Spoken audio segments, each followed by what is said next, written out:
voices and measured footsteps, the kind of sound that never truly faded in a royal court. Stone absorbed it, softened it, carried it upward into arches that had listened to centuries of power being spoken softly and decided loudly. Torches burned along the walls, their flames steady, disciplined, as if they too understood where they were. The knight stood among others sworn to silence and vigilance. His armor was polished, not to brilliance, but to correctness. Everything about him spoke of restraint. He did not shift his weight. He did not scan the room. He waited. When the princess entered, there was no announcement. No herald stepped forward. No name was called.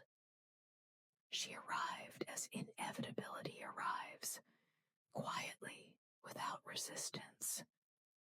Her gown moved with her, not ahead of her, not behind.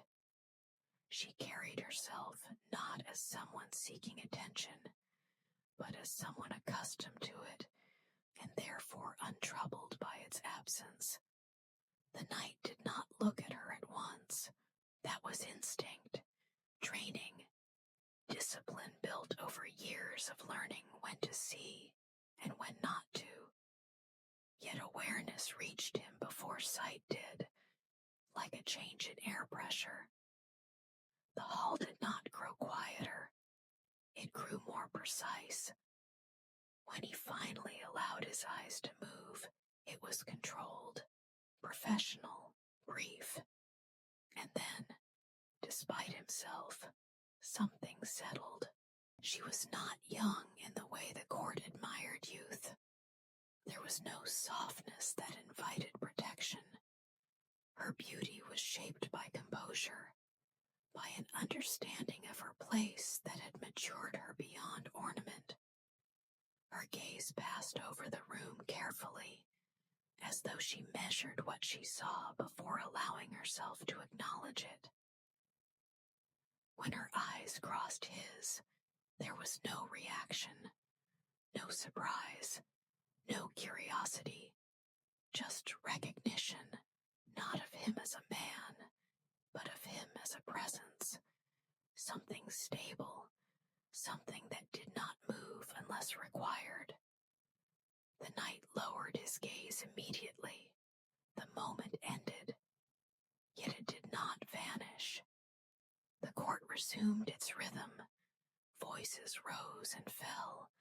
Names were spoken. Alliances hinted at. Futures discussed in the abstract language of power. The knight heard none of it. His attention remained anchored to the awareness that something had shifted, though nothing had changed. He told himself it was nothing. He had stood in halls like this before. He had seen nobles come and go, each with their own gravity, their own orbit. This was simply another presence passing through. Still, when she took her seat, he found that he knew where she was without looking. Across the hall, the princess folded her hands neatly in her lap.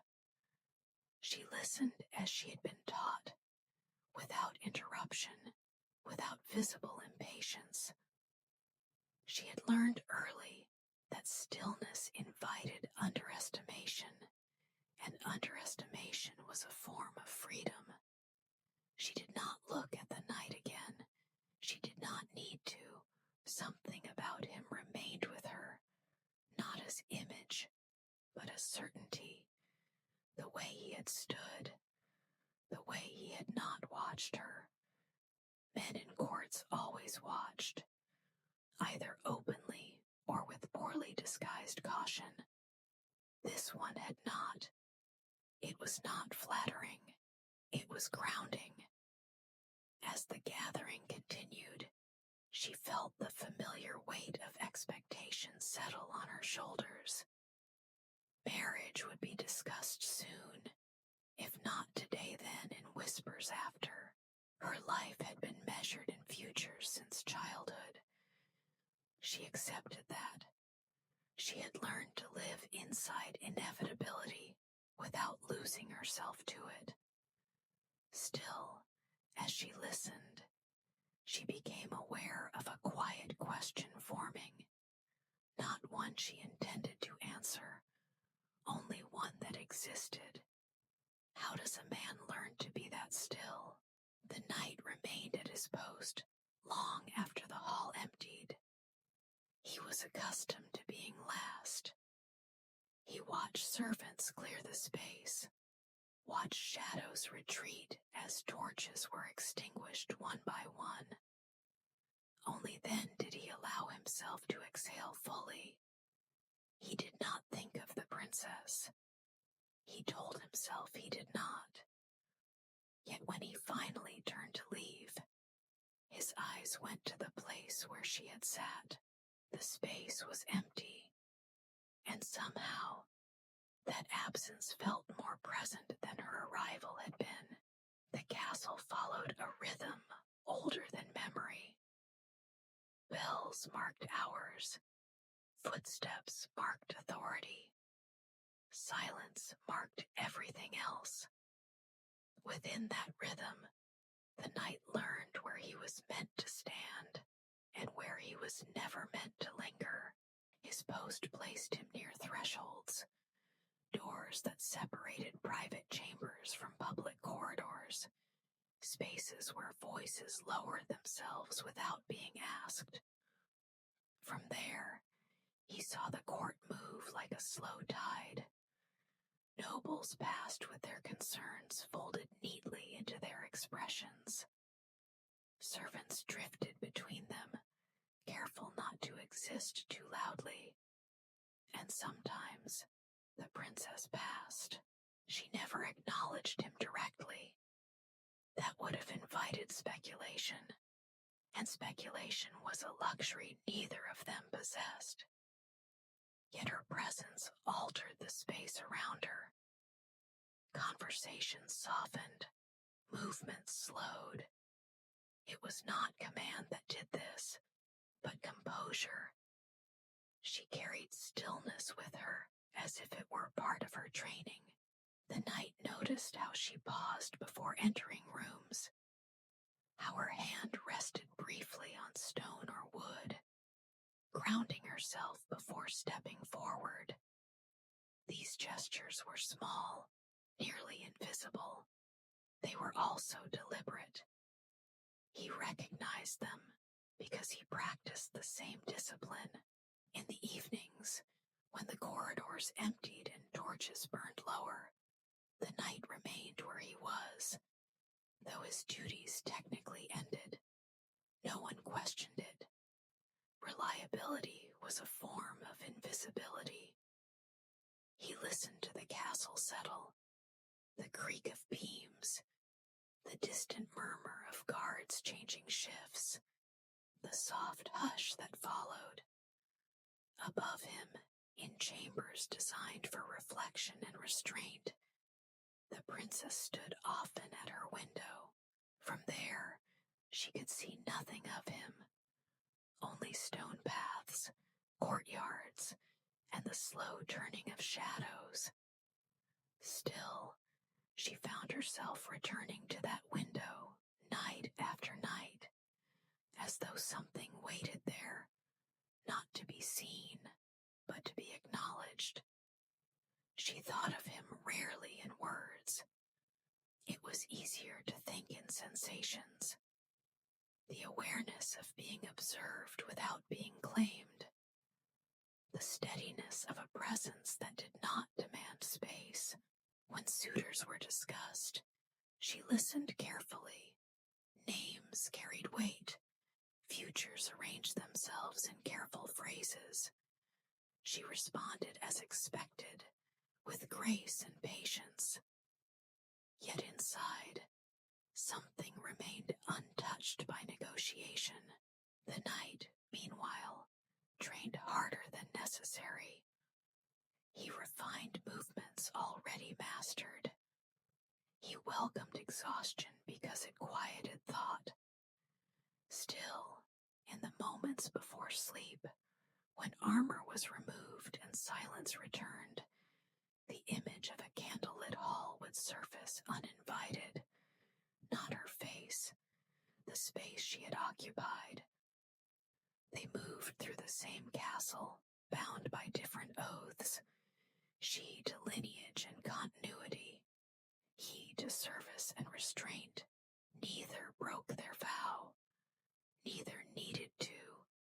Some connections do not require action to exist. They live in the spaces between footsteps, in pauses before doors, in silence chosen rather than imposed.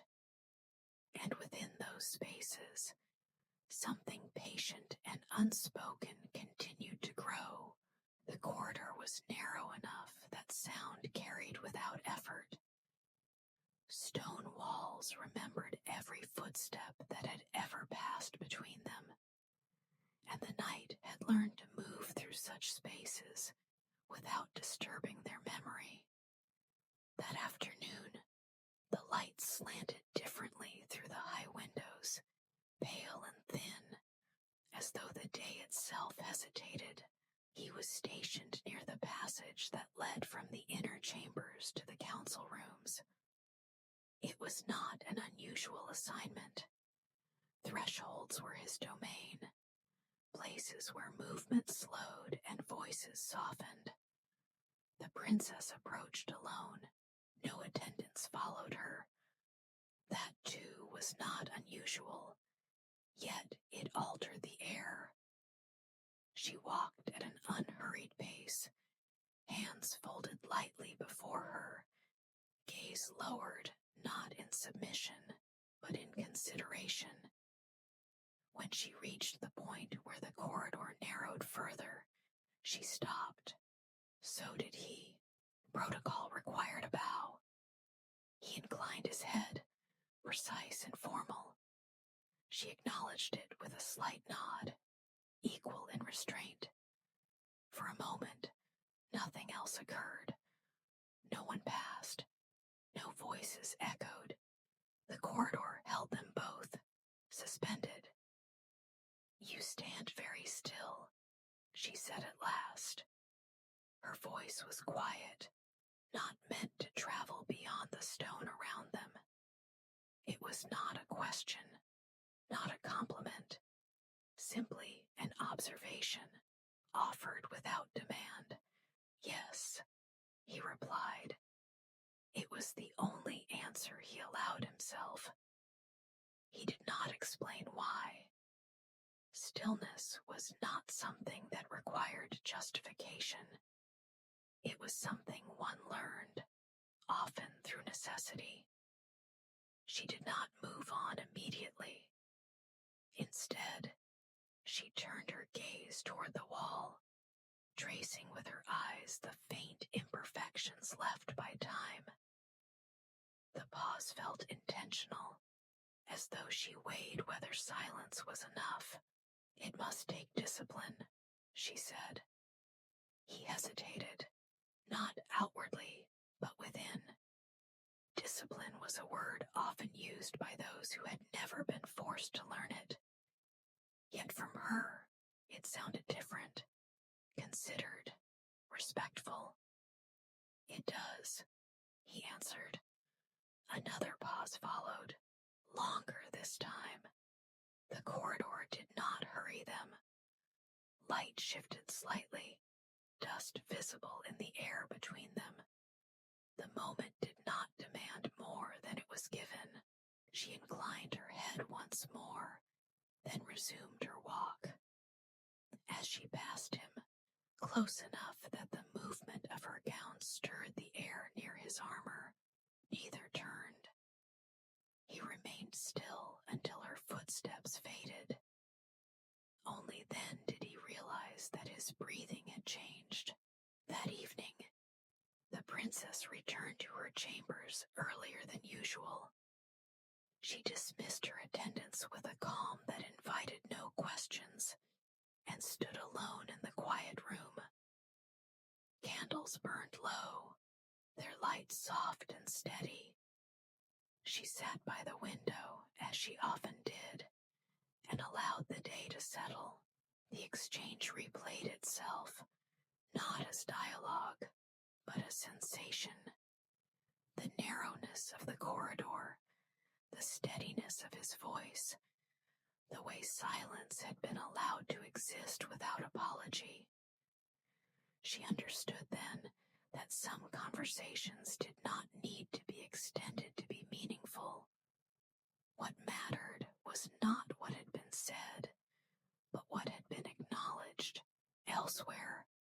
The knight removed his armor in practiced motions. Each piece was set aside carefully, as though order itself were a form of reassurance. He washed his hands, then sat for a long while without moving.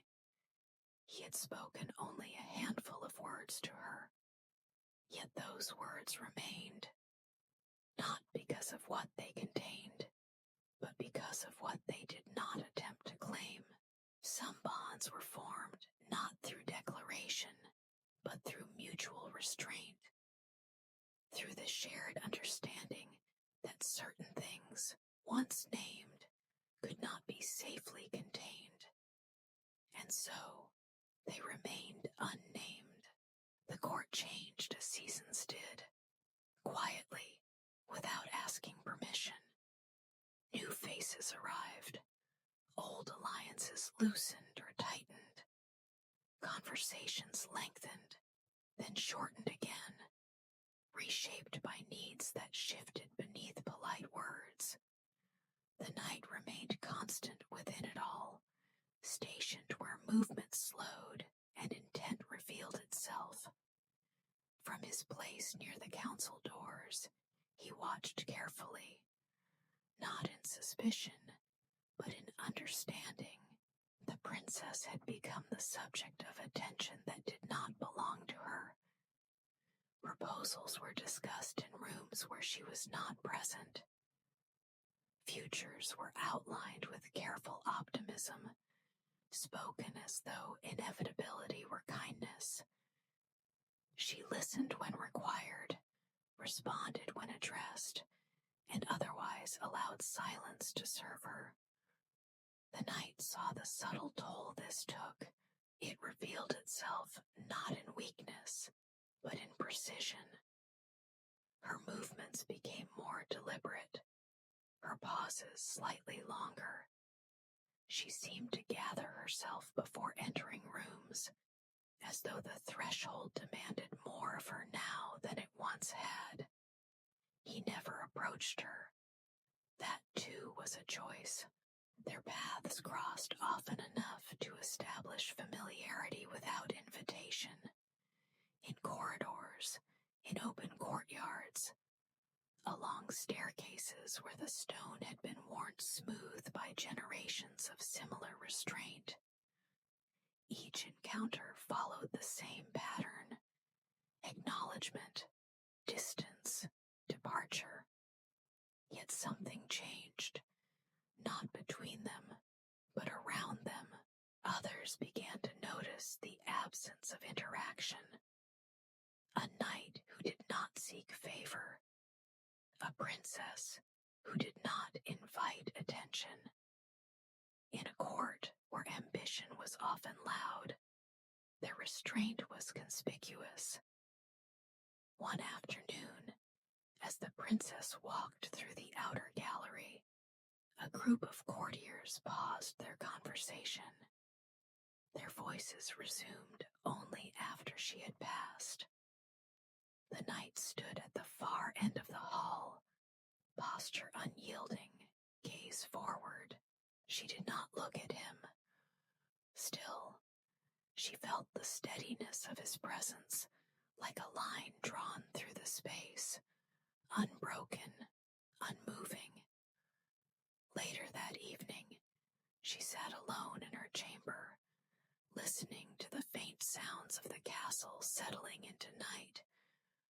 She allowed herself a rare moment of reflection, not on the men who sought her hand, nor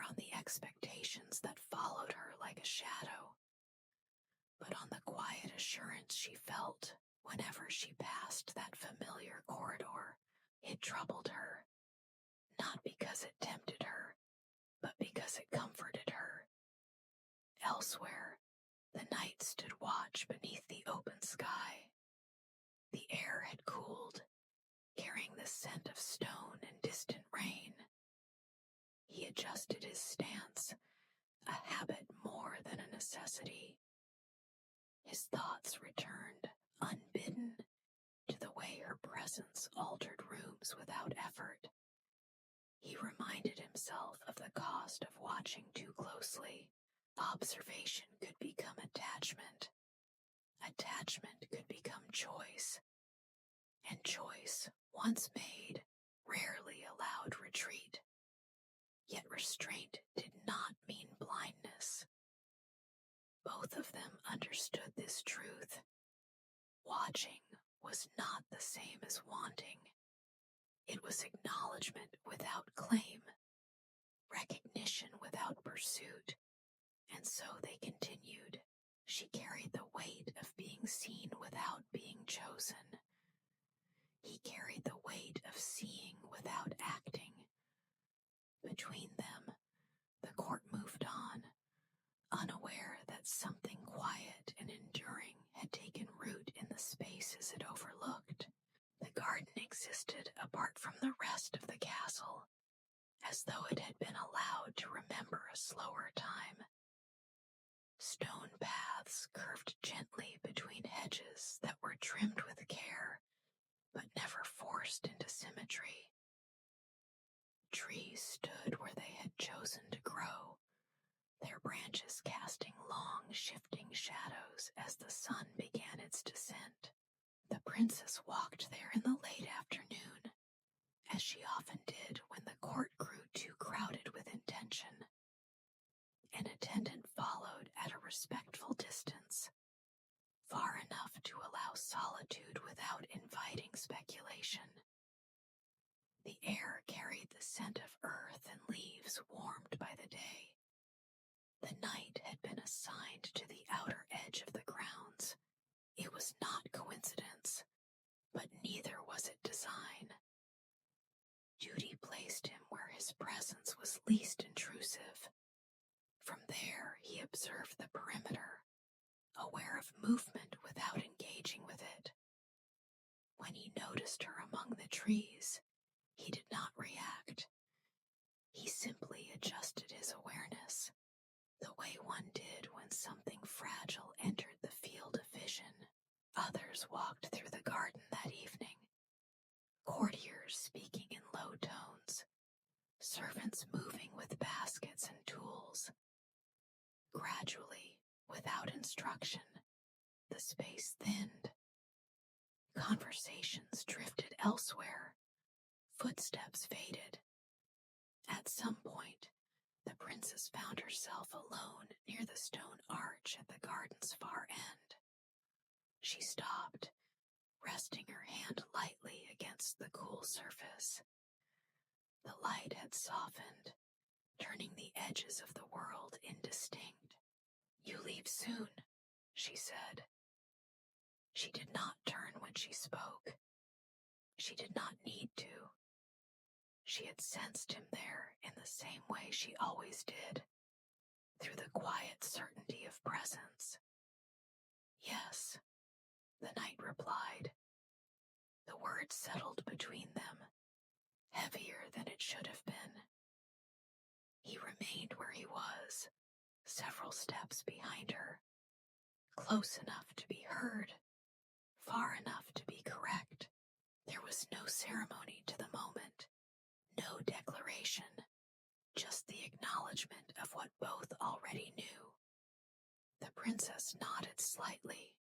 Her fingers traced the stone without pressure, as though grounding herself in something solid. "The road will be long," she said. "It will." Neither offered comfort. Comfort implied permission, and neither of them had granted it.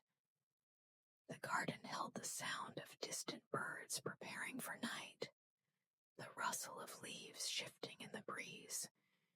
She turned then, slowly, meeting his gaze for the first time that day.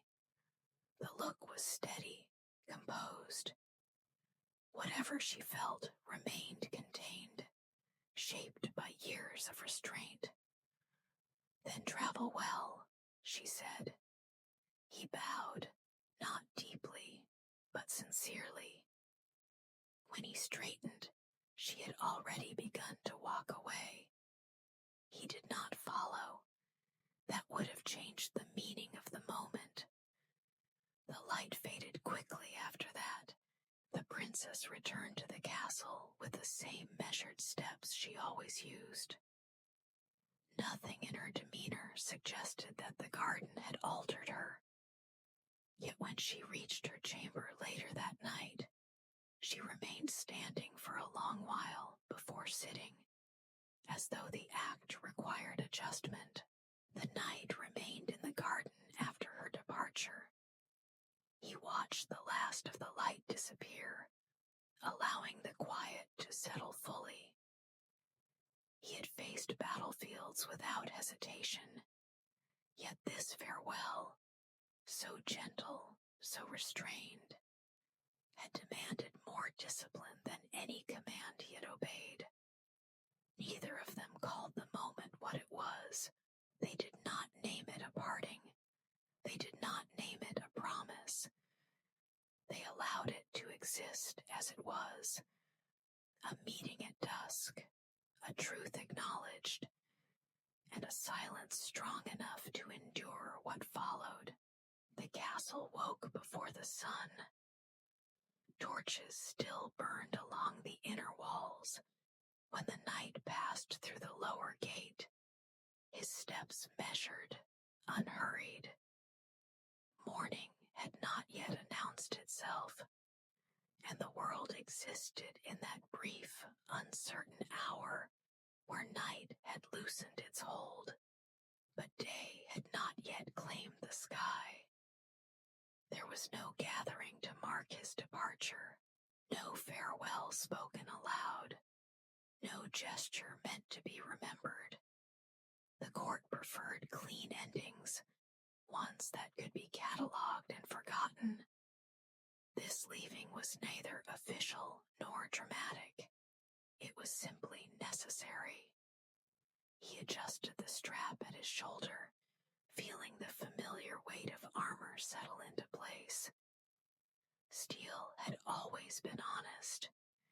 It did not pretend to be light. It did not disguise the burden it imposed. In that way, it felt simpler than what he carried now. Above him, unseen, the princess stood at her window. She had risen earlier than usual, long before attendants would come to prepare her for the day. The chamber was dim, the candle nearly burned through. She did not light another. Darkness felt appropriate, honest. From where she stood, she could see the lower courtyard, only in fragments. Stone paths, the arch of the gate, the suggestion of movement beyond. She did not look for him directly. She let her gaze rest where the world softened into shadow. She knew the hour. The night passed beneath the gate without pause. He did not look back. That choice had been made long before this morning. Turning would have undone what restraint had built. Some departures required faith in silence. He trusted that she would understand. The road beyond the castle walls stretched outward, pale beneath the growing light. It led toward uncertainty, toward duty reshaped into action. He welcomed that clarity. Purpose was easier to carry than memory. Still, as the distance between stone walls and open land widened, something tightened quietly in his chest. Not pain exactly, but awareness. The understanding that that something essential had been left intact rather than taken. The princess remained at the window until the sound of movement below faded completely. Only then did she allow herself to sit. The stone beneath her felt cold through the thin fabric of her gown. She welcomed it. Sensation anchored her to the present. Soon, the castle would fully wake. Doors would open. Voices would return. Expectations would resume their steady claim on her time and attention. She would meet them as she always had, with composure, with grace, with no visible sign of alteration.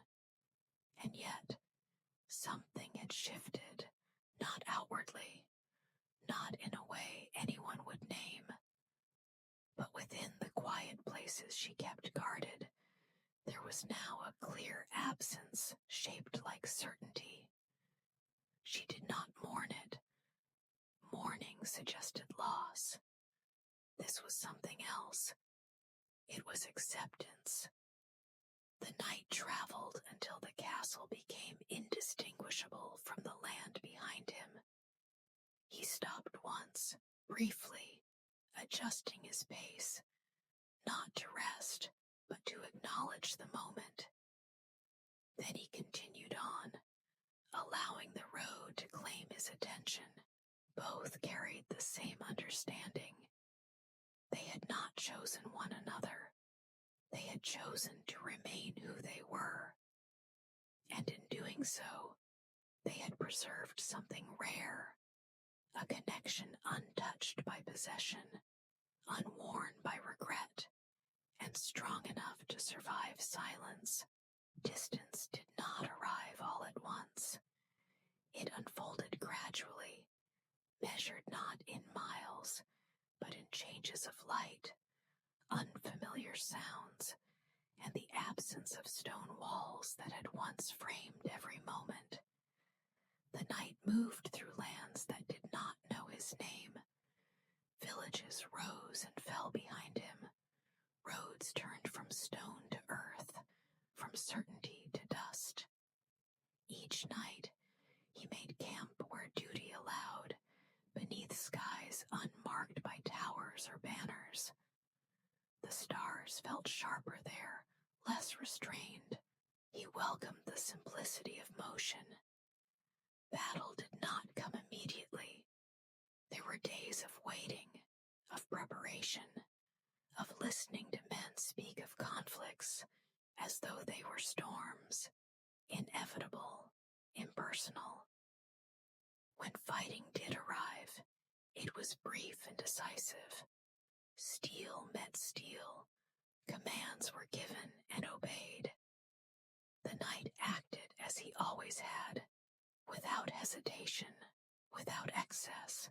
Yet in the quiet that followed, when armor was set aside and wounds were tended, his thoughts returned to spaces shaped not by conflict, but by restraint. He remembered the narrow corridor where words had first taken shape, the garden at dusk, where truth had been acknowledged without demand, the window high above the courtyard that had never framed his departure. These memories did not distract him. They steadied him. Elsewhere, the princess moved through time with equal discipline. The court shifted around her, reshaping itself in response to absence and opportunity. Discussions grew more pointed. Invitations carried heavier implications. She listened carefully, responding when required, declining when allowed. Her composure deepened, not as defense, but as refinement. At night, when the castle settled into its familiar hush, she returned to her window. From there, she could see nothing of the road he traveled. Yet she did not imagine him vividly. She had learned that imagination invited longing, and longing unsettled balance. Instead, she focused on sensation, the weight of air, the rhythm of breath, the certainty that distance did not erase what had been shaped by silence. News arrived eventually, not personal, not detailed. Reports of movement, of engagements, of success measured in territory rather than survival.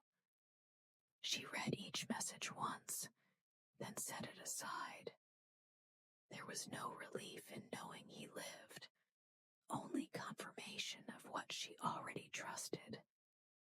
The night, too, received no word of her. None was expected. He would not have known how to receive it without breaking something he had worked to preserve. Time altered them both, not by softening, but by clarifying. What had once been undefined grew precise. They understood now that devotion did not require proximity, that commitment could exist without claim, that silence, when chosen, could be as binding as any vow spoken aloud. Under foreign skies, the knight found that sleep came more easily than he had expected. Not because he forgot, but because remembering no longer demanded effort. The memory had settled into him, quiet and enduring. Back within stone walls, the princess carried herself with a steadiness that invited trust. Those who observed her saw strength. They did not see the care with which she guarded the space where something unspoken lived, unchanged by distance, untouched by time. They were apart, yet they were not undone. What connected them did not stretch or weaken. It remained exactly as it had been, defined not by presence, but by understanding. Waiting did not feel like stillness. It felt like alignment. The knight began to understand this during the long intervals between summons. Time in the field no longer moved according to urgency alone. There were stretches where nothing was demanded of him beyond readiness. In those moments, he noticed how his thoughts no longer resisted quiet. He repaired his armor with care, polishing metal not for appearance, but for ritual. Each motion grounded him. Each repetition reminded him that patience was not absence of action, but a different form of discipline. Around him, others spoke of return, of rewards, of recognition, of home. He listened without participating. Home, he had learned, was not always a place one could enter freely. Sometimes it was a presence carried inward, protected by distance rather than reduced by it. At night, as the camp settled, he watched the fire diminish. Flames collapsed inward, becoming embers. Their glow softened rather than vanished. He found comfort in that transformation. Across the land, the princess learned the architecture of waiting in her own way. Court life demanded motion, yet offered little progress. Days filled with ceremonies, discussions, and carefully managed appearances blurred into one another. She fulfilled each obligation precisely, never hastily, never reluctantly. Her calm unsettled those who expected impatience. They mistook restraint for uncertainty. In private moments, she did not rehearse futures or imagine reunions. Instead, she allowed herself to remain exactly where she was, aware, composed, present. She understood now that waiting did not mean postponement. It meant preservation. The garden remained unchanged. Seasons shifted its colors, but its structure held. She walked its paths as she always had, attentive to the way light filtered through leaves, to the sound of her steps on stone. Nothing there urged her forward or backward. It simply existed. Messages from distant lands grew fewer. Silence expanded, not as threat, but as space. She accepted it without resistance. The absence of news did not trouble her. It confirmed what she had already learned, that what endured did not require constant reaffirmation. The night, too, noticed the widening gaps between commands. His role was secure. His presence was assumed. He no longer needed to prove what had long been established. In this stillness, he reflected not on what might be taken from him, but on what he had chosen to leave untouched. He realized then that waiting was not a passive act. It was an agreement with time itself, an understanding that not all things must be reached, claimed, or resolved. Some were meant to remain intact through distance. The thought brought him a quiet clarity. Neither of them counted days. Neither marked milestones. They existed within a shared understanding that did not require synchronization. They waited, not for each other, but with each other, across land, across silence, across the steady passage of time. Endurance did not announce itself. It revealed itself slowly through what remained unchanged. The night returned closer to familiar lands, though not yet to the castle that had shaped his beginning. Borders softened, accents shifted. The air carried traces of places he recognized, even if he did not yet belong among them. With each step, he felt neither anticipation nor fear, only awareness. He had changed, but not in ways that required explanation. His movements were quieter now, his attention sharper. Where once he had measured worth by readiness to act, he now recognized value in restraint. Strength, he understood, was not diminished by stillness. It was refined by it. When he rested, he no longer rehearsed outcomes. He allowed moments to pass without judgment. Sleep came without resistance. Dreams did not pull him backward or forward. They simply settled, like dust after motion ceased. At the castle, the princess sensed the same shift without needing confirmation. The rhythm of the court altered subtly. Conversations lost their urgency. Decisions, once framed as immediate, began to allow room for reflection. She recognized this change not as coincidence, but as alignment with something larger, an order that did not rush. She stood at her window one evening, not to look outward, but to observe the quiet within. The air felt dense, weighted with the promise of continuity rather than change. She did not ask what would come next. She understood now that not all stories required progression to remain complete. The garden lights dimmed as night settled.